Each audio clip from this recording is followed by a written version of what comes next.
After retiring, I bought a cottage in the forest to live peacefully surrounded by nature. Then my son-in-law called and said, "My parents are moving in with you.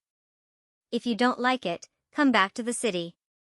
I stayed silent, but when they arrived, they were met with the surprise I had left for them. You know, sometimes, you buy your dream home, expecting peace and quiet, only to have your entire world detonated by a single, shocking phone call.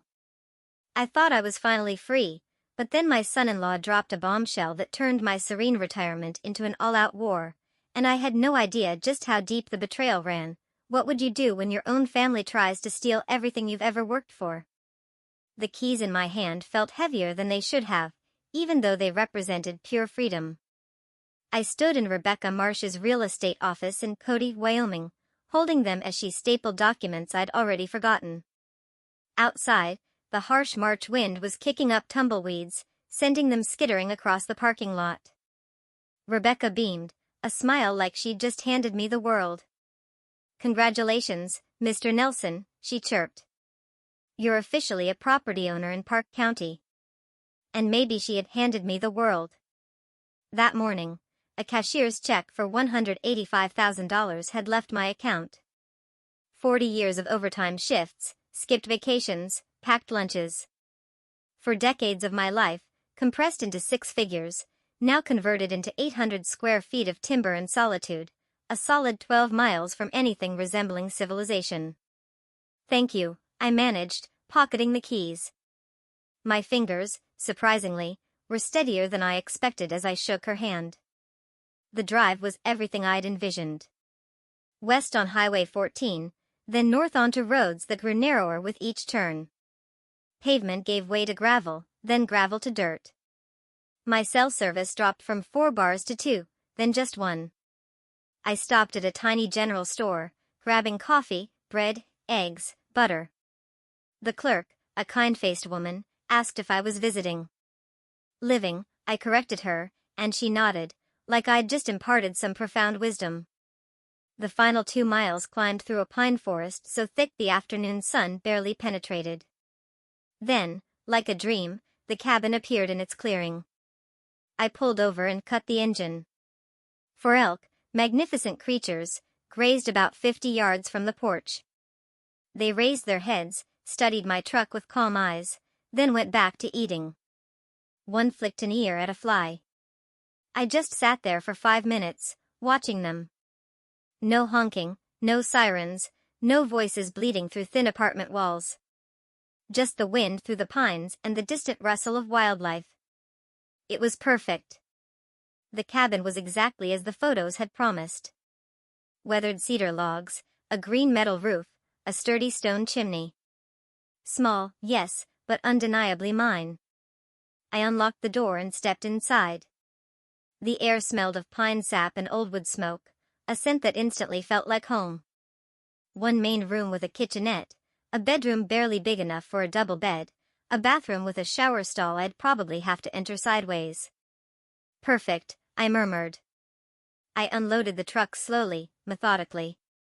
Tools on the pegboard above the workbench, hammer, wrenches, handsaw, each in its designated spot.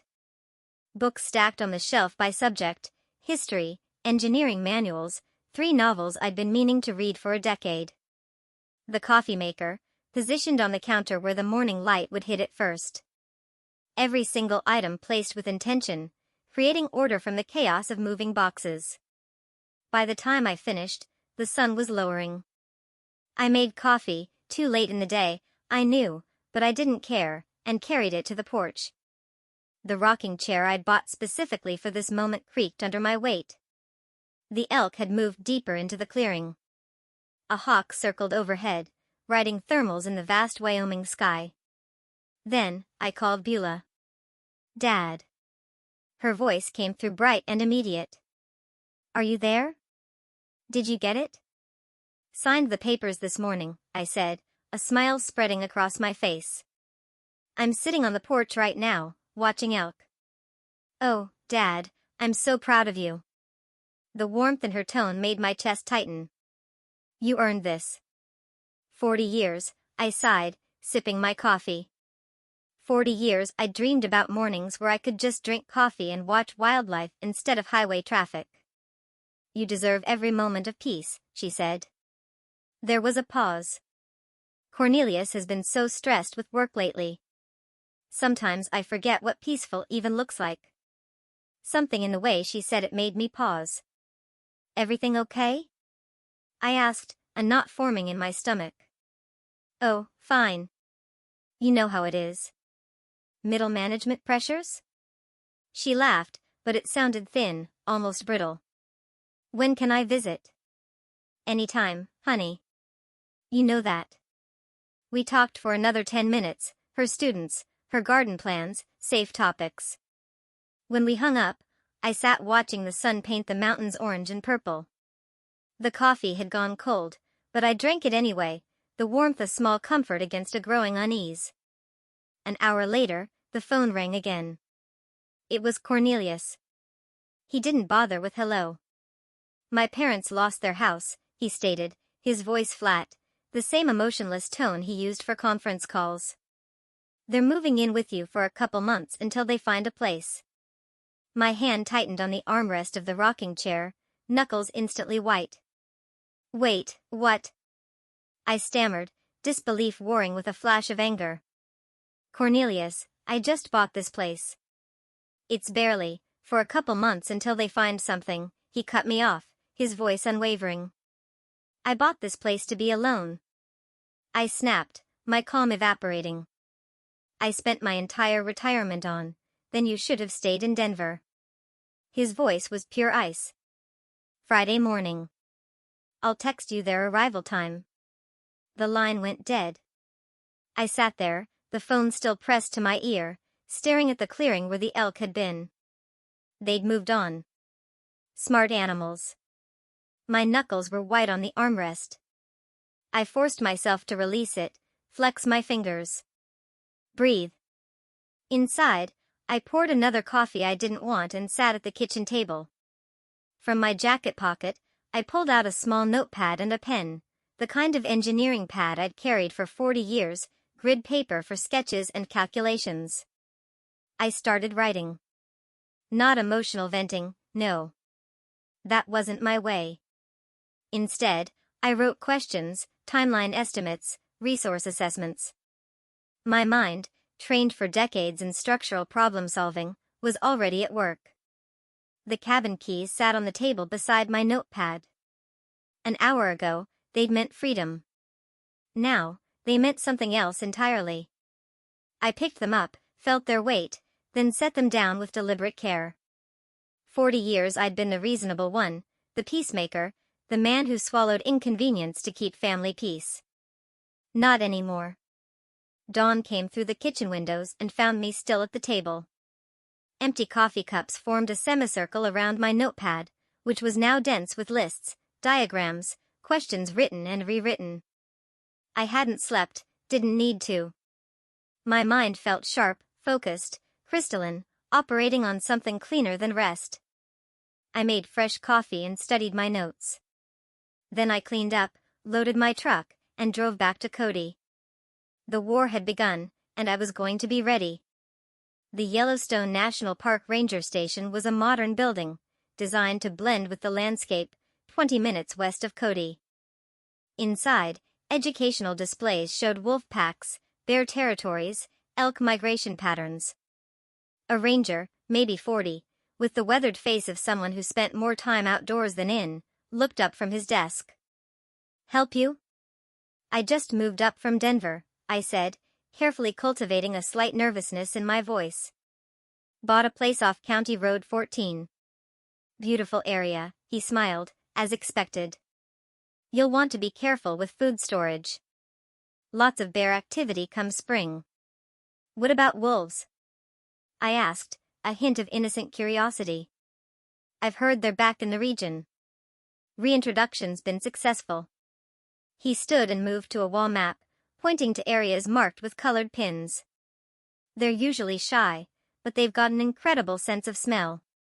Can detect prey or food from miles away. You hunting? He asked. No, just curious, I said. I want to be prepared. Smart, he said, handing me a pamphlet. Keep your property clean. Don't leave attractants out unless you want visitors. I took careful notes in my field notebook: wind direction, pack territories, seasonal behavior patterns. I thanked him warmly, mentioned again that I was from Denver and still learning about mountain life. Every word calibrated to sound naive, concerned, exactly what he'd expect from a nervous newcomer. Back in Cody, I found an outdoor supply store, the kind with taxidermy on the walls and racks of camouflage gear. The camera section sat between hunting equipment and security systems. Looking for wildlife cameras, I told the clerk. Want to monitor bear activity near my property. He showed me 2 models with motion activation, night vision, cellular connectivity. These will do you right. We get lots of folks wanting to keep an eye on their land, $340. I paid cash. Wednesday afternoon, back at the cabin, I installed them methodically. One covering the driveway approach, one angled toward the front porch. I tested the motion sensors, checked signal strength, adjusted positions until the coverage was perfect. The engineering part of my brain, 40 years of solving structural problems, found deep satisfaction in the precision. Hide the cameras enough to be unobtrusive. Position them for optimal capture. Test, adjust, verify. Both cameras connected to my phone with 1 bar of cellular service. Weak, but functional. Thursday morning, I drove back to Cody. The butcher shop sat on a side street, the kind of place that served ranchers and local restaurants. Need 20 pounds of beef scraps, I said. Organ meat, fat trimmings. For dogs. The butcher didn't blink. You got it, $45 for meat wrapped in white paper, loaded into coolers I'd brought. The smell was immediate and powerful. Blood, fat, raw flesh. Thursday afternoon, I stood in the clearing behind my cabin with the coolers open. The wind came from the west. I checked it the old way, wetting my finger and holding it up. I walked 30 yards from the structure, upwind. Then I placed the meat in 3 piles, spreading it to maximize scent dispersion. Not random, no. Calculated. Close enough to draw predators to the area, far enough that they'd focus on the piles, not the building. I wasn't trying to endanger anyone. I was trying to educate them. Back inside the cabin, I moved through each room, locked windows, turned off unnecessary power, set the thermostat to minimal heat. Protecting my investment while setting my trap. I paused at the door, took one last look at the space I'd inhabited for less than 3 days, and left without hesitation. The drive to Denver took 5 hours. I arrived at my old house just before midnight, the suburban place I hadn't yet sold, still partially furnished, but hollow. I unloaded my truck, set up my laptop in the living room, propped my phone where I could watch the camera feeds. Then I waited. Friday morning at 10 a.m., a sedan appeared on my phone screen. Leonard and Grace emerged, looking around with expressions I recognized even on the small display: displeasure, judgment. The camera microphone picked up their voices. "This is where he's living now?" Grace wrinkled her nose. "It smells like pine and dirt." "At least it's free," Leonard grumbled, walking toward the cabin. "We'll stay a few months. Let Cornelius figure out the next step." "I don't see why we had to come all the way out," Grace stopped. Froze. Leonard. Wolves. 3 shapes emerged from the northwest tree line. Gray and brown, moving with cautious purpose toward the meat piles. Not aggressive, not interested in humans, just hungry. Leonard saw them. Turned white. "Get in the car. Get in the car, now." They ran. Grace stumbled, recovered. Car doors slammed. The engine started and gravel sprayed as they reversed wildly, then accelerated down the driveway. The wolves, unbothered, continued toward the meat. I closed the laptop and picked up my coffee, taking a slow, satisfied sip. 20 minutes later, my phone rang. "What did you do?" Cornelius's voice had lost its businesslike edge. Now it was just pure fury. My parents nearly got attacked. I didn't do anything, I said calmly, deliberately. I warned you. This property is in the wilderness. You set this up. You baited those animals, he shrieked. Cornelius, I replied, my voice as steady as granite, I live in wolf country. Wolves live here. This is their home. Maybe you should have asked before assuming you could use mine. You're insane. You're going to what? I cut him off. Zoom me because wildlife exists on my property? Good luck with that. This isn't over, he roared. No, I said, it's just beginning. I pressed end call, setting the phone down deliberately. I returned to my laptop and opened the footage again, watching the wolves finish the meat and disappear back into the forest. Outside my Denver window, the mountains rose in the distance. Somewhere up there, my cabin waited. I'd been planning defense, but sitting there watching the recording one more time, I realized something had shifted. This wasn't about defense anymore. This was about asserting my space, my peace. 2 weeks passed before Cornelius made his next move. I spent those days settling into the routine I'd imagined, coffee on the porch at dawn, watching elk drift through the clearing, reading books I'd postponed for decades. But the peace felt conditional now, like standing on ice that might crack at any moment. I checked my phone more than I wanted to, kept the camera feeds open on my laptop, listened for vehicles on the dirt road. Mid-April brought warmer afternoons and the first serious wildflowers. I was splitting firewood when my phone rang. Bula. Dad, please. Her voice broke on the second word. She was crying. Cornelius showed me the footage of the wolves. That could have been so much worse. I sat down the axe and walked to the porch. Beulah, honey, wolves live in these mountains. I didn't create that situation. I warned Cornelius this wasn't appropriate housing for his parents. But you knew they were coming. You could have done something to make it safer. The script was obvious. Every phrase sounded rehearsed. Coached. My daughter turned into his messenger.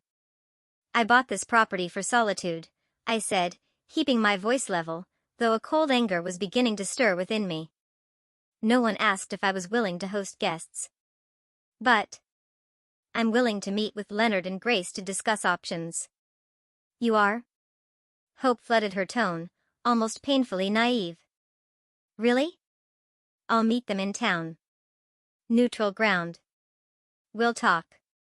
After we hung up, I stood watching clouds move across the mountains.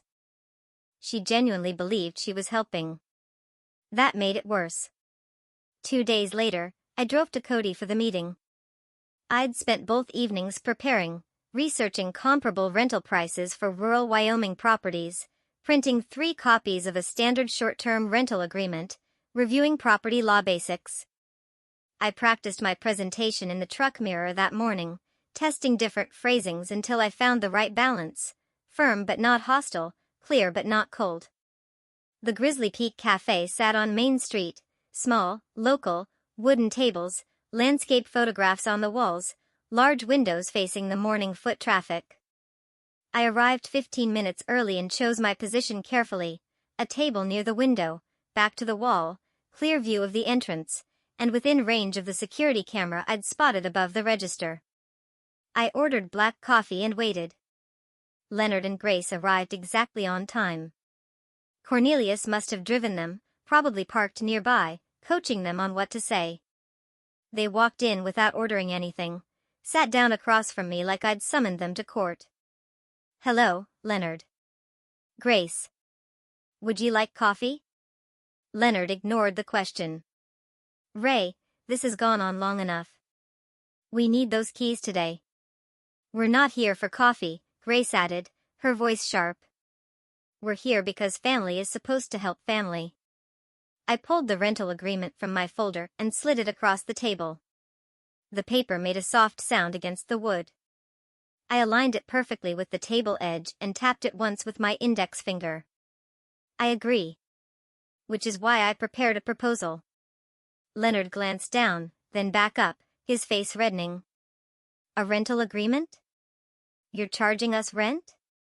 Market rate for a furnished property in this area. $1,200 monthly, 6-month lease, standard terms. You want money from your own family? His voice climbed, other patrons glancing over. From people who have nowhere to go? Grace leaned forward, her expression wounded. I never thought you were this kind of person, Ray. Greedy. Just plain greedy. I stood, collected my folder, and picked up my coffee cup to bus it, habit, courtesy, the kind of gesture that separated me from people who expected to be served. Then I guess we don't have an agreement. You'll need to find alternative housing. You can't just, where are we supposed to? Leonard half rose from his chair. That's not my problem to solve. Good afternoon. I nodded to the barista on my way out. In the truck, I sat for a moment with my hands on the steering wheel, breathing steadily, letting the adrenaline settle. Then I started the engine and drove home. That evening, my phone became a weapon aimed at me from multiple directions. The first call came around 6. Cousin Linda, someone I hadn't spoken to in 3 years. Ray, it's Linda. I heard you've been having some difficulties. Difficulties? From whom? Cornelius called me. He's worried about you. Said you're isolated in the mountains, acting strangely.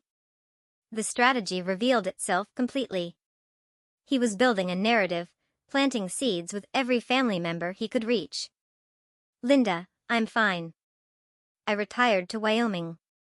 That's not strange. That's a plan I've had for years. He said there was an incident with wild animals and you refused to help his parents. That's an interesting version of events. Thanks for checking on me, Linda. I'm doing well. I ended the call and stared at the phone. 20 minutes later, a former colleague from Denver. Same script, different voice. Cornelius had reached out, expressing concern about Ray's mental state. The third call came at 8:30. Beulah again. Not crying now. Angry. You embarrassed them. In public. What were you thinking? I offered them a fair solution. They rejected it. A rental agreement? Dad, their family. Cornelius's parents. And this is my home, my retirement, my one place of peace, which I bought with money I saved for 40 years. I kept my voice quiet, controlled, even as something cracked inside my chest. Cornelius was right. You've changed. You've become someone I don't recognize. The words landed like she'd meant them to hurt. Maybe I have, I replied, the bitterness creeping into my tone despite myself. Or maybe everyone else has, and I'm just finally noticing. The line went dead. She'd hung up on me. I sat at the kitchen table with my phone in my hand, watching darkness settle over the mountains. 3 calls in one evening, all saying the same thing: Ray Nelson is unstable, dangerous, unreasonable. The isolation I'd sought was being weaponized, turned into evidence of mental decline. Cornelius wasn't trying to take the cabin anymore.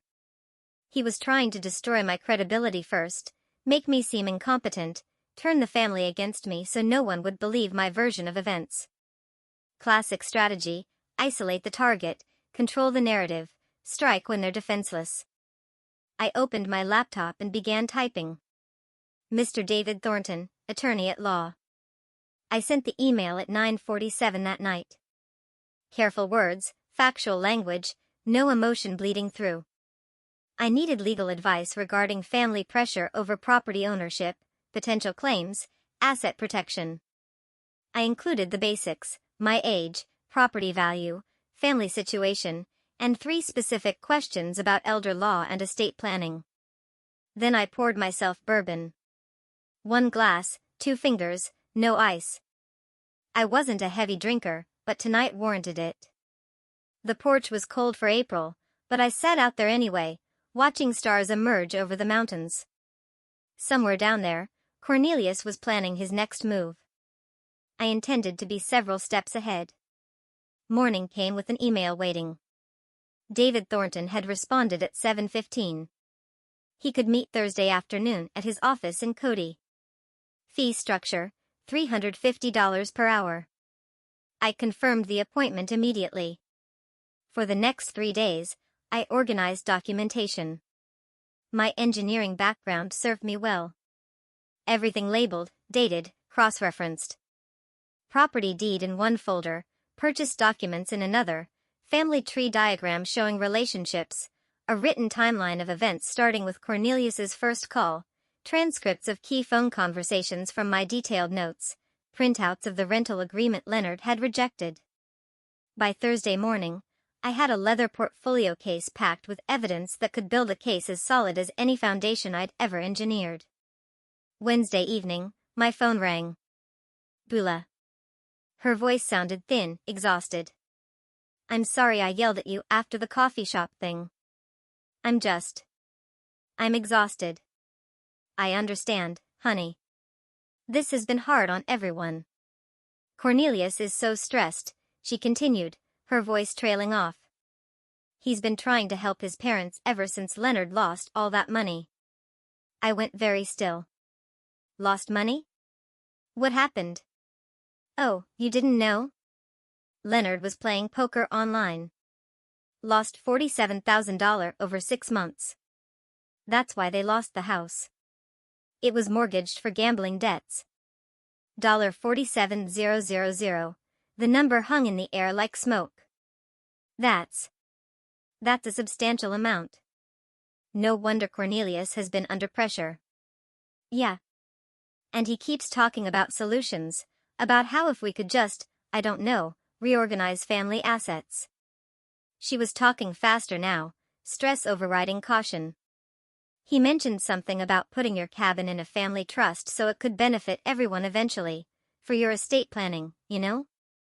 And the property value is probably already up since you bought it in March. Every word was a piece clicking into place. A family trust. That's an interesting idea, I said, keeping my voice neutral. When did Cornelius suggest this? A few weeks ago. He said it would be good for tax purposes when you, well, in the future. I don't really understand estate planning stuff. Neither do I lied smoothly. That's why I'm consulting an attorney this week, just to make sure everything's proper. An attorney? Her voice sharpened. Dad, is that necessary? At my age, with property worth this much? Yes, it's the responsible thing to do. After we hung up, I added 6 pages of notes to my documentation, Leonard's gambling, Cornelius's scheme disguised as estate planning, the timeline of desperation driving aggression. Thursday afternoon, I drove to Cody and parked across from Murphy's Hardware on Sheridan Avenue. Thornton's office occupied the 2nd floor. Professional signage, steady foot traffic, a well-maintained building. I watched for 5 minutes, assessing. Then I grabbed my portfolio and went inside. David Thornton was in his 50s, Wyoming weathered, with the direct manner of someone who'd grown up on a ranch before law school changed his path. His office had wooden furniture, law books, a framed degree from the University of Wyoming, and a window overlooking Main Street. I presented my documentation in sequence, property papers, family diagram, timeline, evidence. Each document handed across at the appropriate moment. Thornton took notes, asked clarifying questions. I had answers prepared. Mr. Nelson, he said, leaning back in his chair, tapping his pen against the desk, I have to say, this is the most organized intake I've seen in years. You've documented everything. 40 years in construction engineering. Documentation prevents disputes. I met his gaze. In this case, it's going to protect me significantly. Here's my assessment, he continued. Your son-in-law is attempting to establish grounds for claiming you're incompetent or need oversight. The smear campaign. The stories about dangerous behavior. These are preliminaries to a potential conservatorship claim. Conservatorship? My voice was tight. Taking away my legal rights? It's a tactic, not always successful, but it can tie up your assets in court for months while they argue you can't manage your affairs. The solution is to prove conclusively that you are managing your affairs competently, which is what we're doing right now. What's the next step? A revocable living trust with an independent trustee. I'll be frank, it'll cost about $2,400 in legal fees, but it makes you essentially untouchable. The trust owns the property, not you personally, so family pressure becomes legally meaningless. Do it, I said, without hesitation. How soon can we have it ready? 2 weeks. I'll draft the documents. You'll review and sign. We'll record it properly. After that, your property is protected. The meeting lasted 90 minutes. When I left, the sun was lower, but I felt clearer than I had in weeks. Following Thornton's advice, I drove to the public library instead of going home. I chose a corner computer terminal, back to the wall, habit. I accessed Colorado property records, public databases I'd navigated before during my engineering career, building permits, property liens, easements. I entered Beulah and Cornelius's address and downloaded their mortgage history. The home equity line of credit hit me like cold water. $35,000, dated 8 months ago. Single signature authorization. Cornelius's name only. I printed the documents with hands that didn't shake, but wanted to. Added them to my folder. Drove back to the cabin in silence. That evening, I called Thornton from the porch. David, I found something. My daughter's house has a $35,000 HELOC that she didn't know about. Taken out by her husband. Yes, Thornton confirmed. 8 months ago. Colorado property records. Colorado allows single-spouse HELOCs under certain conditions, but hiding it from a spouse, that's a different matter. Has she discovered it yet? No, I'm not sure when or if I should tell her. That's not a legal question, Ray. That's a family question. But from a legal perspective, this information explains his motivation. He's likely using your cabin scheme to cover existing debts. After we hung up, I sat at my kitchen table and spread everything out. Attorney notes on the left, family communications in the center, financial discoveries on the right. Leonard's $47,000 gambling debt led to Cornelius's $35,000 HELOC to cover part of it, which led to financial pressure, which led to the scheme to acquire my cabin and eventually liquidate it for cash. Everything connected. I pulled out a legal pad and started drawing lines between related facts, circling key points, writing questions. Can Thornton investigate HELOC legality? Does Beulah have legal recourse? When to inform Beulah? How to protect her without alienating her further? My phone buzzed. Text from Thornton, trust documents ready Monday for review. I replied, I'll be there. Then I made one final note at the bottom of my pad, * Cornelius is cornered. Cornered animals attack. Prepare for escalation, * 3 weeks later, on a Monday morning in early June, I drove to Thornton's office for the trust signing. The portfolio case beside me held 3 weeks of organized financial records, bank statements, retirement accounts, property appraisals, investment documentation, everything consolidated. Thornton's assistant had the documents waiting on the conference table, 43 pages total, each signature line flagged with a yellow tab. I read every page while Thornton answered emails at his desk, giving me time. The Revocable Living Trust designated him as independent trustee. Total assets, $290,000. The cabin, my retirement funds, everything I'd built in 40 years. The critical provision sat on page 17. Beulah inherits only if divorced from Cornelius, or if Cornelius signs a legal waiver of claims to the property.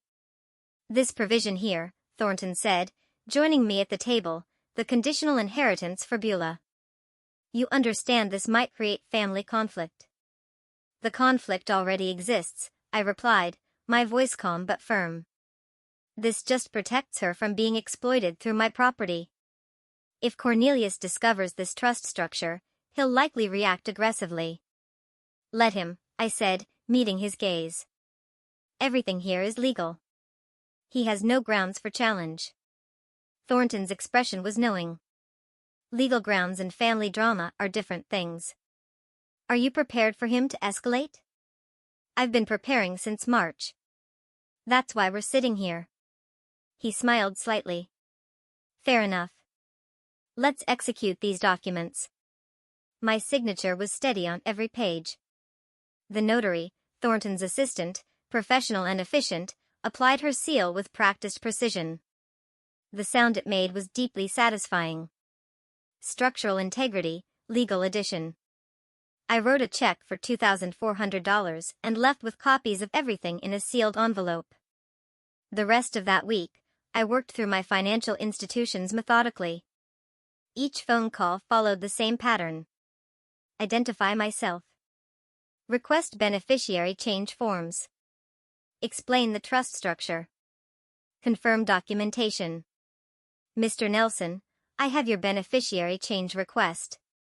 The retirement account administrator said you're removing your daughter as beneficiary. No, I'm designating my revocable living trust as primary beneficiary. My daughter inherits through the trust. May I ask why you're making this change? Asset protection and estate planning. I have concerns about third-party claims. Understood. We'll process this within 5 business days. I'd like email confirmation as well, please. Of course. Is there anything else? Yes. Note in my file that this change was made voluntarily with legal counsel. I'm documenting my competency for all financial decisions. A pause. That's unusual, but I'll add that notation. By Friday, every asset I owned was protected within the trust structure. I kept a checklist on my kitchen table, marking each completed task with immense satisfaction. 2 weeks later, Beulah called. Dad, Cornelius has been so weird lately. Her voice sounded thin and exhausted. Asking about your finances, whether you've updated your will. I sat down my coffee carefully. I have done some estate planning. It's responsible at my age. I know, but he got really angry when I mentioned you set up a trust. He called it a betrayal. Why would your estate planning betray him? It's not his inheritance. My hand tightened on the phone. Beulah, did you tell him details about the trust? I just mentioned you set one up. I didn't think it was a secret, is it? No, not a secret. Just private. What exactly did Cornelius say? He said you're cutting the family out and being manipulated by lawyers. Dad, what's going on? Why does he care so much? That's a very good question, honey. One you should probably ask him directly. After hanging up, I immediately called Thornton. Cornelius knows about the trust. His response was immediate. How soon can you get a medical evaluation? The next day, I was repairing the porch railing when Cornelius's car came fast up the driveway, spraying dirt and gravel. He jumped out, didn't close the door properly, and stormed toward me. I calmly set down my tools, retrieved my phone, and started recording video. I stood at the top of the porch steps, 6 stairs up, giving me an elevated position. Cornelius had to approach uphill, looking up at me. I held the phone at chest height, the lens obviously pointed at him. Cornelius, I said, my voice cutting through the silence, you're on my property uninvited. I'm recording this conversation. I don't care about your recording. His face was red, movements aggressive. You set up some legal scheme to steal from your own daughter. The trust protects my assets and ensures Beulah inherits appropriately. It's completely legal. Appropriately? What does that mean? Unless she divorces me, he spat. That's what you really want, isn't it? The trust ensures my property isn't subject to claims by third parties. That's standard estate planning. Third parties? I'm family. Your son-in-law.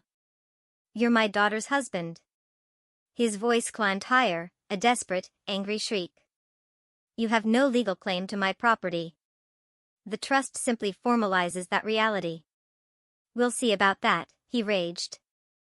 I'll get a lawyer. I'll contest this. I'll make sure you never see Beulah again. You're threatening to isolate my daughter from me because I protected my own property? That's interesting. For the record, this isn't over. Then leave my property now, or I'll call the sheriff for trespassing. He stormed back to his car. The engine roared, gravel sprayed as he reversed wildly and sped down the driveway. I stopped recording. Reviewed the footage immediately. Faces visible. Audio clear. Threats documented. I uploaded it to cloud storage and emailed a copy to Thornton with the subject line, Evidence, Hostile Confrontation. That evening, I wrote a detailed incident report, date, time, what was said. No witnesses, unfortunately, but the video captured everything. Thornton's response came within an hour. Continued documenting everything. Consider medical evaluation to preempt competency challenges. Expect retaliation. They're running out of options. I called Dr. Patricia Chen's clinic the next morning. The receptionist asked if something specific prompted the request. I'm 67. I own property, and I want documentation that I'm healthy and competent. Preventive planning. The appointment was scheduled for the following Monday. I sat at my table that night, reviewing the confrontation video, watching Cornelius's rage play out on the small screen. His mask had dropped completely when the money was threatened.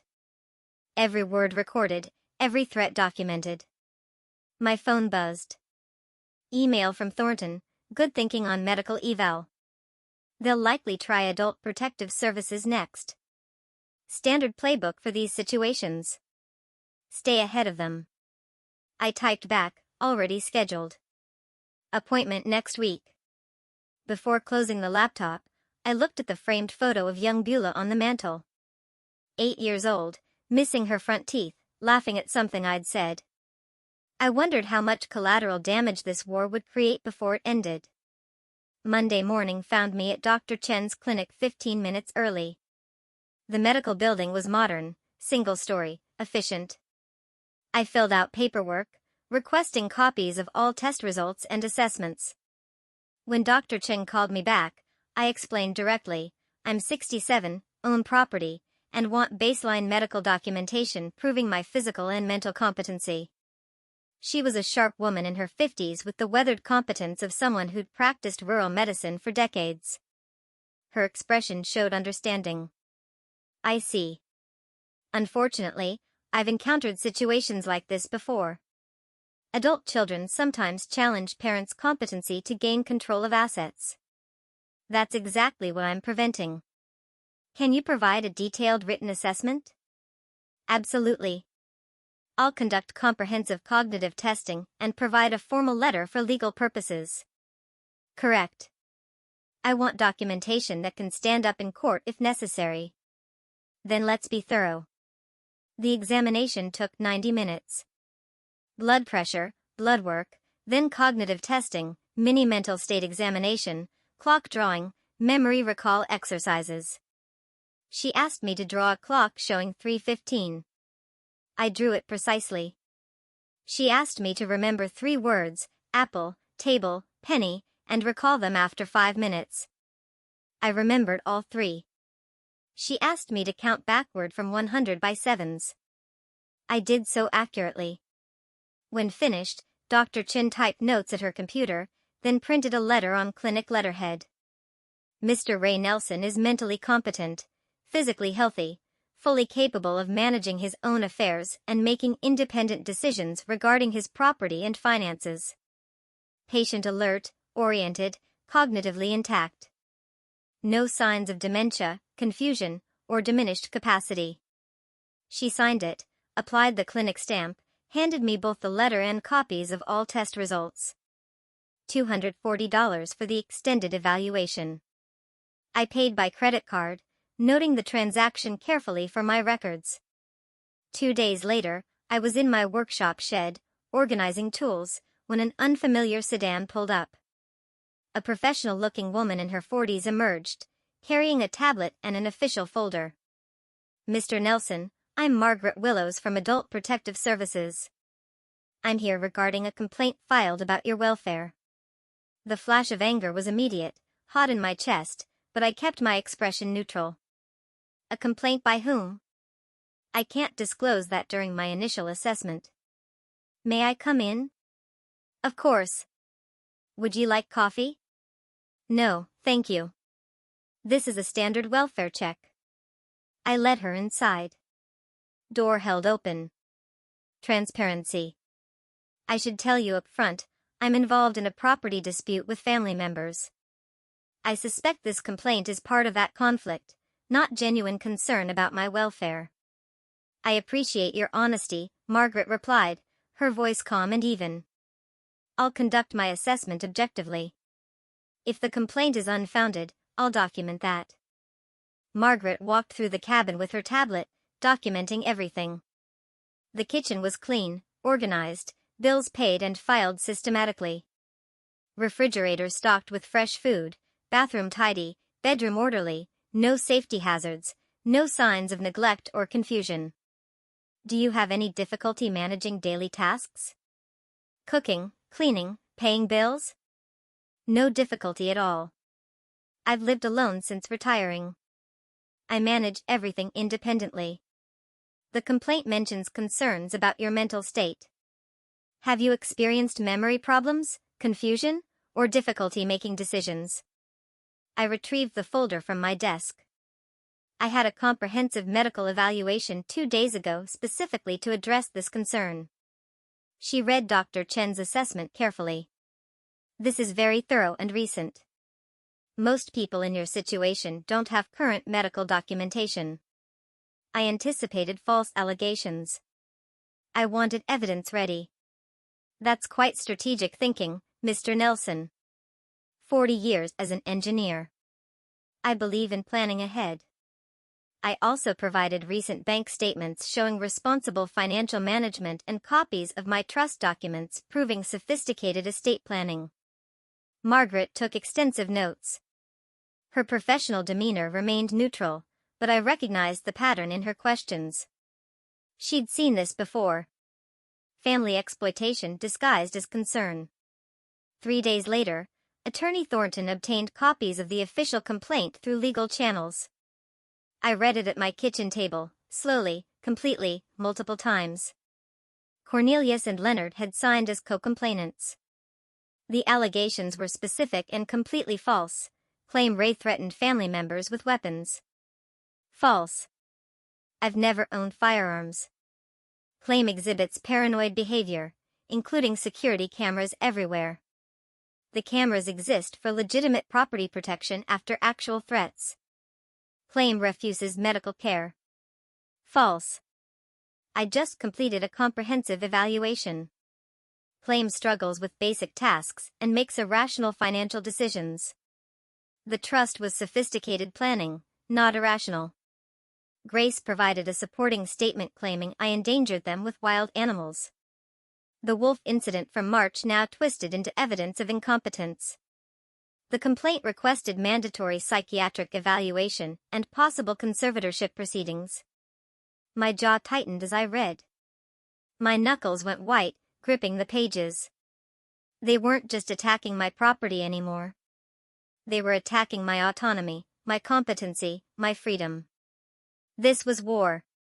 10 days after Margaret's visit, official notification arrived. Adult Protective Services case closed. Complaint determined unfounded. Margaret's report stated clearly, subject is competent, living independently and safely. No evidence of exploitation, neglect, or diminished capacity. Recent medical evaluation confirms cognitive and physical health. Complaint appears motivated by family property dispute rather than genuine welfare concerns. No further action warranted. I created a new folder labeled APS False Complaint Evidence and filed everything systematically.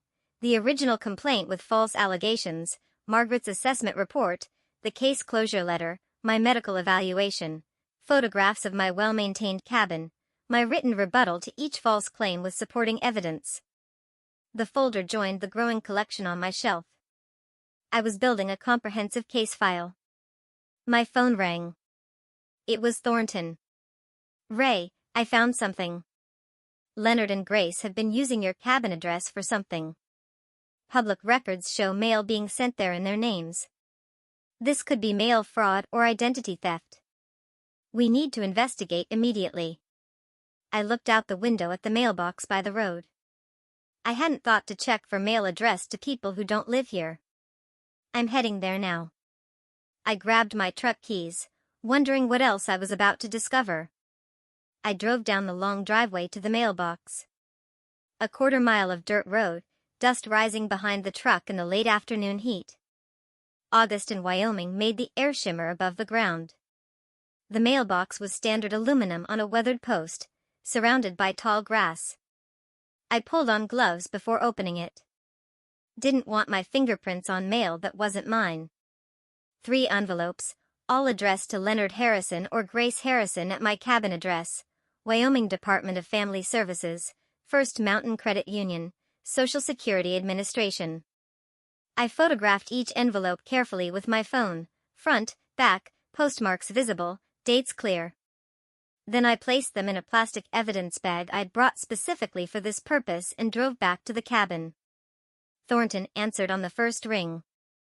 "Ray, I found something significant. Leonard and Grace have been using your address for official correspondence." "For what purpose?" "Benefits fraud, possibly. They're receiving mail from Wyoming Social Services, and they've opened a bank account using your cabin address, but your camera footage proves they don't live there. That's a federal crime, isn't it? Mail fraud, benefits fraud, potentially identity theft if they claim to have your permission. We're talking years in federal prison if prosecuted." I looked at the evidence bag on my kitchen table. "Then we report it," I said, my voice cold and hard. "I'm not covering for criminals just because they're related to my son-in-law." "Understood. I'll prepare the evidence package and contact the U.S. Attorney's Office." "Ray, this changes everything. Once federal charges are filed, their credibility is destroyed." "Good," I said, feeling a grim satisfaction. Maybe they'll finally face consequences for their actions. The next week moved quickly. I compiled evidence with the same precision I brought to 40 years of engineering projects. Security camera footage showing Leonard and Grace's single, brief visit in May, utility bills proving no additional occupants, the mail records, my sworn statement that I never gave permission to use my address. Thornton forwarded everything to Assistant U.S. Attorney James Morrison in the Economic Crimes Division. Morrison called me 3 days later. "Mr. Nelson. Attorney Thornton provided compelling evidence of benefits fraud using your property address. I never gave permission for them to use my address. I have camera footage proving they don't live here. I've reviewed the footage. It's clear they visited once briefly and never returned." "How long has mail been arriving in their names?" "Based on postmarks, at least 6 weeks. That establishes a pattern. Combined with benefits applications claiming Wyoming residency, we have sufficient evidence for a federal investigation. I'll be frank. This will likely result in criminal charges." "I'm not trying to ruin their lives," I said, though a part of me felt they were doing a good job of that themselves. "But I won't allow my property to be used for fraud. You're doing the right thing by reporting this. We'll handle it from here." While Thornton investigated Leonard and Grace's fraud, he discovered something else in Colorado public records. Cornelius and Beulah's home had 3 missed mortgage payments. $8,400 in arrears. Notice of default filed. First step toward foreclosure. "Ray." This explains his desperation. Thornton's voice was grim. "He was counting on your cabin to solve his financial crisis. When your trust blocked that plan, he had no backup." I sat at my kitchen table, processing this. His own home was at risk. There's an unconventional option I need to mention, Thornton continued. You could purchase the defaulted debt. Banks sell delinquent loans at a discount to collection companies. You'd become the creditor, but anonymously, through an LLC. Cornelius would never know. The implications settled over me slowly. That would give me complete leverage.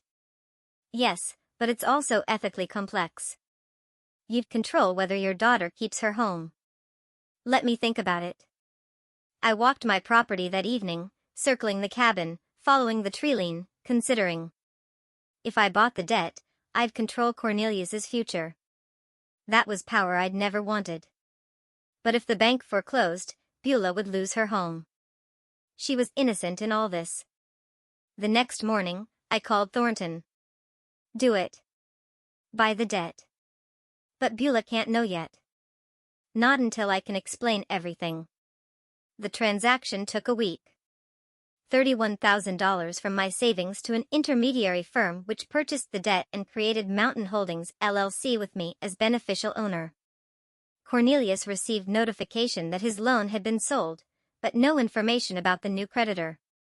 I filed the wire transfer receipt in a folder labeled simply, Leverage. By mid-August, my position had transformed completely. Leonard and Grace faced federal investigation.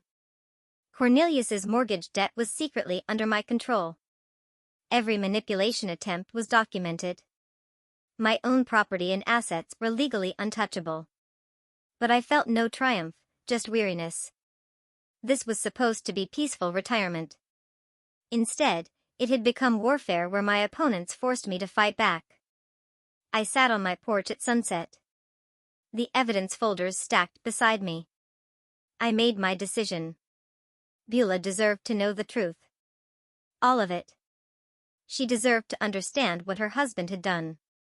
What danger her home was in. What her father had been protecting her from. I pulled out my phone and typed, "Honey, we need to talk. Can you come to the cabin this weekend? Just you. It's important." Her response came 10 minutes later. "Is everything okay? You're worrying me." "Everything's fine with me, but there are things you need to know about your financial situation. Things Cornelius hasn't told you." "What things?" "Dad, you're scaring me. Not over text. In person. Saturday afternoon. I'll make lunch. Cornelius has a work trip this weekend. I can come Saturday." "Perfect. Just you. This conversation is between us." "Okay. I'll be there around noon." I sat down the phone and looked at the mountains darkening against the sunset. Tomorrow, I'd prepare. Saturday, I'd tell my daughter how badly her husband had betrayed her trust. The truth wouldn't be easy. She might not believe me initially. She might be angry. But I'd kept these secrets long enough. Saturday morning arrived with crystalline clarity. I woke early, nervous in a way I hadn't been throughout this entire conflict. Facing Cornelius required strategy. Facing my daughter required something harder, honesty that would hurt her. I cleaned the cabin. It was already clean, but I needed activity. Prepared chicken salad for sandwiches, her childhood favorite. Organized the evidence folder on the kitchen table where she'd sit. Her sedan appeared around 11:30, dust trailing behind on the driveway. She emerged looking tired, worried. I met her on the porch and hugged her. She was tense. We started with coffee and small talk, her teaching job, the weather, anything but the real conversation. But the folder on the table kept drawing her eyes. Finally, "Dad, what's going on? Your text scared me." I took a breath. "Honey, there are things about your financial situation that Cornelius hasn't told you. Serious things." "Serious things?" She laughed nervously. "What? Did he forget to pay a credit card bill? He sometimes gets distracted. Your house is in foreclosure. 3 months of missed mortgage payments. The bank was about to take your home." Her face drained of color. "That's not possible." We pay the mortgage. Cornelius handles it online every month.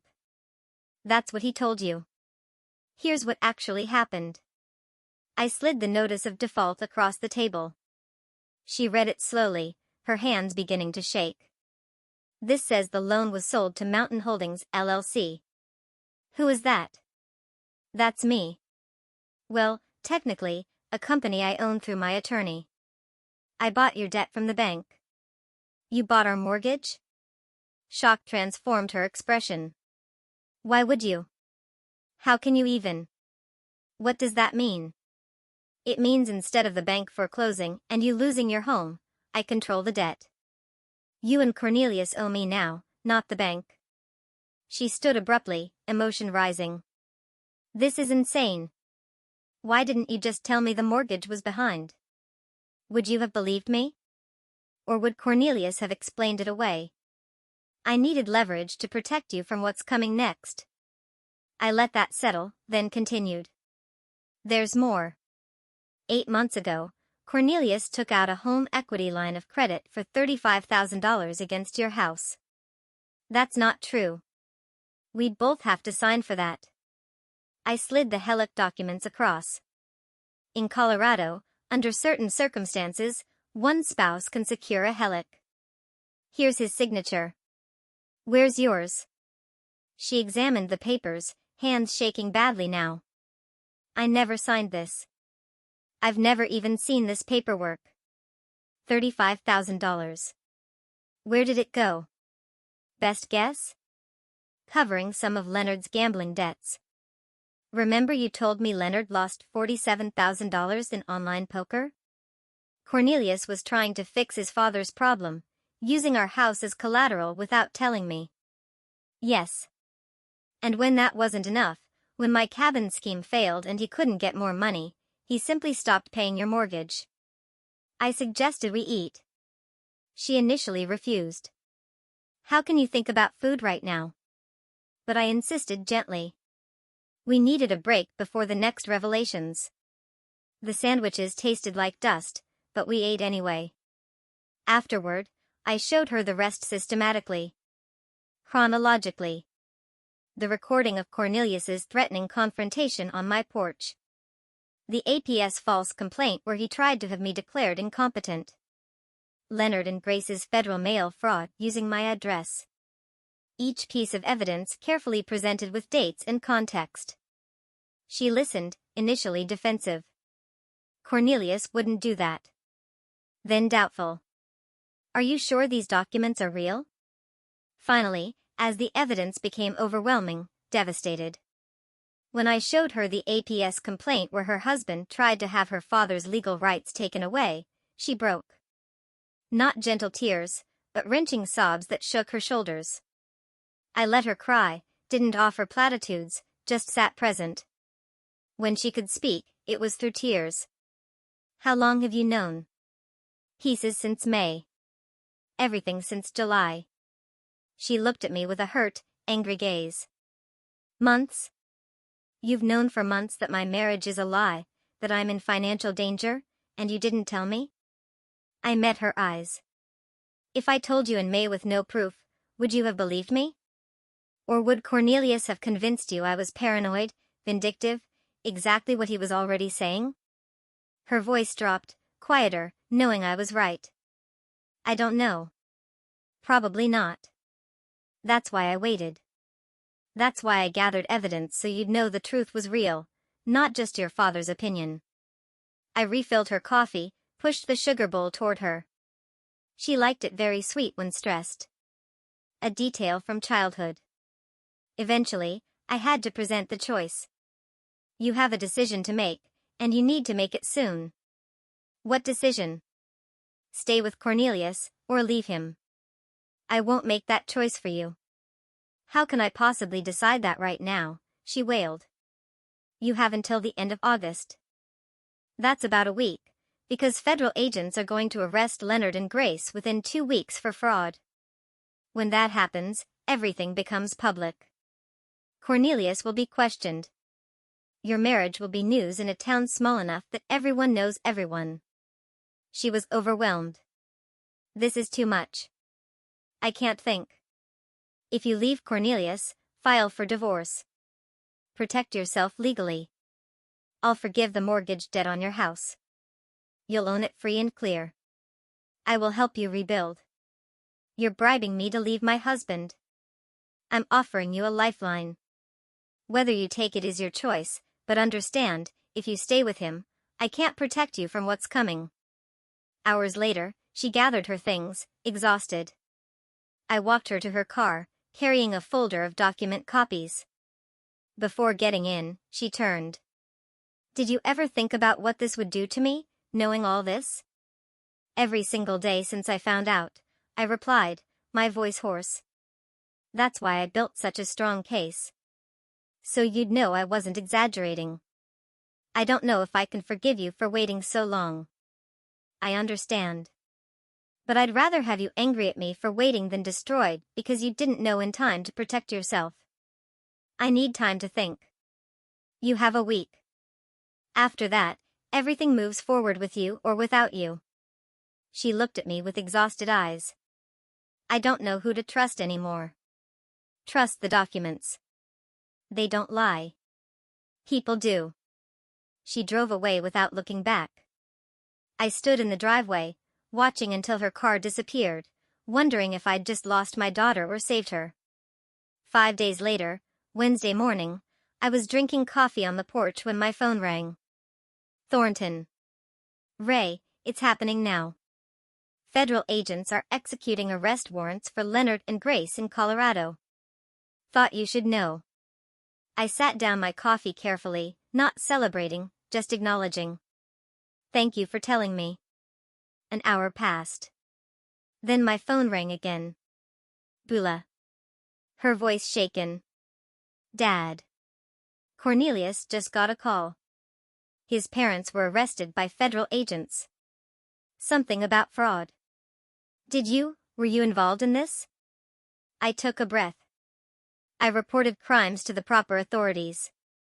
What happened after that was the justice system doing its job. Long silence. Then, quietly, I need to call you back. The line went dead. I sat back down, staring at the mountains, wondering if my daughter would ever forgive me for setting this chain of events in motion. Within 3 hours, Cornelius called, screaming. You did this. You turned them in. You destroyed my family. I remained silent, letting him exhaust himself. Your parents committed federal crimes using my property. I reported it. That's what law-abiding citizens do. I'll tell everyone. I'll make sure they know you orchestrated this, that you're vindictive and cruel. Go ahead.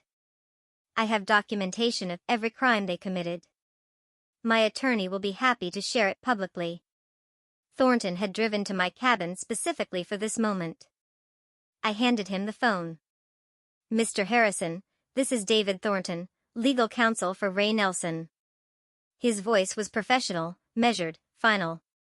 Your parents committed federal crimes. My client fulfilled his civic duty by reporting those crimes to authorities. Any attempt to defame him will result in immediate legal action. Do you, click? Cornelius had hung up. Friday afternoon, Cornelius attempted to sell the house he shared with Beulah. Desperately needing cash for his parents' legal defense, for his own survival. But the title search revealed the problem. The mortgage was in default and owned by Mountain Holdings, LLC. His realtor explained he couldn't sell without the lien holder's approval. Cornelius called Thornton in a panic. Your firm owns my mortgage. How is that possible? My client purchased your defaulted debt through legal channels. You were notified weeks ago that your loan was sold. I need to sell this house. My parents need lawyers. Thornton's response was calm. My client is willing to discuss terms. You'll receive a formal offer within 24 hours. Saturday morning, a courier delivered a certified letter. Inside, a formal offer from me, through Thornton's firm. Terms: I would forgive the entire mortgage debt, $35,000 remaining balance plus $8,400 in arrears. Total debt forgiveness of $43,400. Conditions: Cornelius must sign divorce papers with no asset claims. He must sign a legal waiver relinquishing any claims to my property, estate, or assets. He must sign a sworn statement acknowledging he had no legal right to use my cabin or involve me in his financial problems. Deadline: 72 hours. If he refused, I would foreclose immediately. He'd lose the house anyway, with nothing gained. Cornelius called Beulah, tried to convince her to fight this with him. Her response, which I learned later, was simple: I already filed for divorce yesterday. Sign the papers, Cornelius. It's over. Monday morning, Cornelius appeared at Thornton's office. Thornton described him later: disheveled, unshaven, dark circles under his eyes, hands shaking. He signed every document: divorce agreement, property waiver, sworn statement. When it was done, he asked quietly, "Can I at least keep the house?" Thornton's response was matter of fact. "Once the divorce is final, the house will be deeded to Beulah, free and clear. You'll need to find other accommodation." Cornelius left without another word. That same afternoon, my phone rang. Beulah. Her voice was different. Still hurt. Still processing. But stronger. "Dad. I signed the divorce papers. I'm leaving him. I can't stay in that house. Too many memories. Can you help me find something near you? I want to start over." Relief flooded through me. Not triumph, just profound relief. "Of course, honey. We'll find you something perfect. Close enough to visit. Far enough for your independence. Are you disappointed in me for not seeing what he was sooner?" "Never. You trusted someone you loved. That's what good people do. He betrayed that trust. That's on him, not you." Her voice broke slightly. "Thank you. I needed to hear that. You're my daughter. I'm proud of you for making the hard choice. That takes real strength." After we hung up, I walked outside to the porch, sat in the rocking chair I'd bought for retirement. For the first time in months, I simply sat still. Without planning, strategizing, or worrying. The evening was clear. Elk grazed in the clearing. Mountains stood eternal in the distance. I rocked slowly, rhythmically, and allowed myself to feel the weight lifting. Not gone completely. Beulah still needed to heal. The divorce needed to finalize. Leonard and Grace still needed sentencing. But lifting. The immediate danger was over. My daughter was safe. My property was secure. Almost finished. Just one more chapter to write. The one where we figure out what peace actually looks like. 2 weeks later, I sat in a federal courtroom in Cheyenne, Wyoming, attending Leonard and Grace's sentencing hearing. I didn't have to be there. The prosecutor didn't require my presence. But I needed to see this through to the end. Leonard and Grace stood before the judge, looking diminished in their federal court attire. Their attorney had negotiated a plea deal, guilty pleas to reduced charges in exchange for lighter sentences. The judge reviewed their criminal history, none, and their ages, then the evidence of their guilt, which was overwhelming. "Mr. and Mrs. Harrison, you've pleaded guilty to benefits fraud. The court accepts your plea agreement." The judge's voice was firm. "I want to be clear about the severity of your actions. You exploited systems designed to help citizens in genuine need." "Yes, Your Honor," Leonard said quietly. 2 years supervised probation, $45,000 in restitution and fines, permanent ban from federal and Wyoming state benefit programs. You'll report monthly. Any violation results in immediate imprisonment. Do you understand?" "Yes, Your Honor," they said in unison. "You're fortunate to avoid prison. Don't squander this opportunity." Dismissed. As I left the courthouse, Leonard caught my eye across the lobby. A moment of mutual recognition. He looked away first, defeated. I felt no triumph, only closure. Beulah told me later that Cornelius moved to a small efficiency apartment in a cheaper area of Denver. He took minimal belongings, whatever fit in his car. I saw him one final time when he came for his things. She said he looked like a stranger, not angry, just empty. He signed the final divorce papers without a word and left. The divorce was finalized by mid-September. Beulah legally resumed her maiden name, Beulah Nelson. With my help, she found a small 2-bedroom house in Cody, about 15 minutes from my cabin. It was modest but charming. Older construction, needed updates, but had good bones and a view of the Absarka Mountains. I provided the down payment as a gift. Beulah secured a mortgage for the remainder using her teaching income and her own excellent credit. She also landed a 3rd-grade position at Cody Elementary, starting immediately. I helped her move in, spending a weekend painting rooms and assembling furniture. Simple work, but profoundly meaningful. Rebuilding our relationship through practical acts of service. Healing wasn't linear for Beulah. Some days she was optimistic about her fresh start. Other days she was angry, at Cornelius, at herself, even at me for not telling her earlier. I listened without defending myself, understanding she needed to process complex grief. We fell into a routine, Sunday dinners together, alternating between her place and mine. During one dinner, while we chopped vegetables together in her new kitchen, she asked, "Do you think I'll ever trust anyone again? Ever want to remarry?" I sat down my knife. Honestly, I don't know, but that's okay. Trust isn't something you're supposed to give freely to everyone. It's earned slowly, through consistent actions over time. Anyone worth having in your life will understand that. She smiled. Small, but genuine. When did you get so wise? I'm not wise. I'm just old enough to have made mistakes and learned from them. On a crisp late September evening, Beulah drove to my cabin for dinner. We cooked together, nothing fancy, just spaghetti and salad, and ate on the porch despite the cooling weather. As the sun set, painting the mountains in orange and gold, a small herd of elk emerged from the tree-line to graze in my clearing.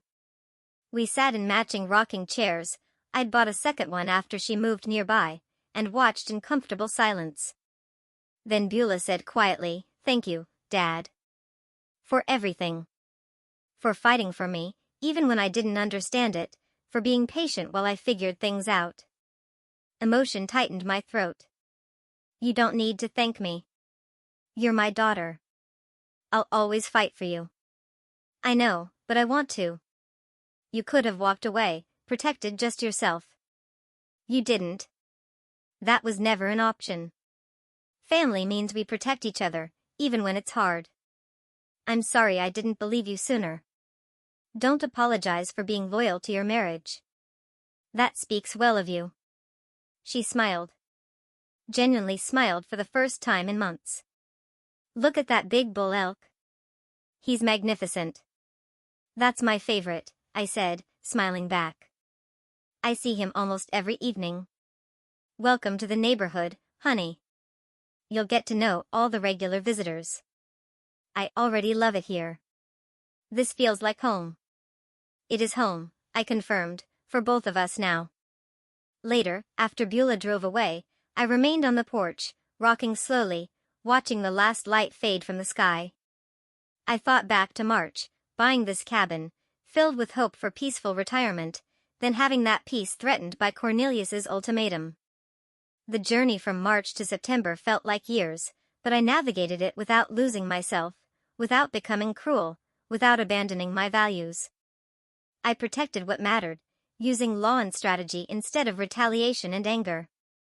My daughter was safe, building a new life nearby. My property was secure, my autonomy intact. The antagonists faced appropriate consequences, but weren't destroyed beyond recovery. They could rebuild if they chose better paths. As stars appeared above the mountains, I allowed myself a small smile. This is what I'd wanted all along: quiet evenings, wildlife, mountain air. And now, my daughter close enough to share it with. Not the retirement I planned, but better, because it was earned through integrity rather than luck. I stood, stretched my back, I wasn't young after all, and walked inside to call Beulah, just to say goodnight. Just because I could. Just because she was there, and we were okay. The cabin door closed softly. The mountain stood silent witness. Peace, hard-won and deeply appreciated, settled over the property like the September night. This whole ordeal, it changed me. It made me realize that sometimes, fighting for your peace means standing up to the people you never thought you'd have to. It's a tough lesson, but an important one. What about you? Have you ever had to draw a line in the sand with family, even when it broke your heart? I'd really love to hear your experiences in the comments below. ****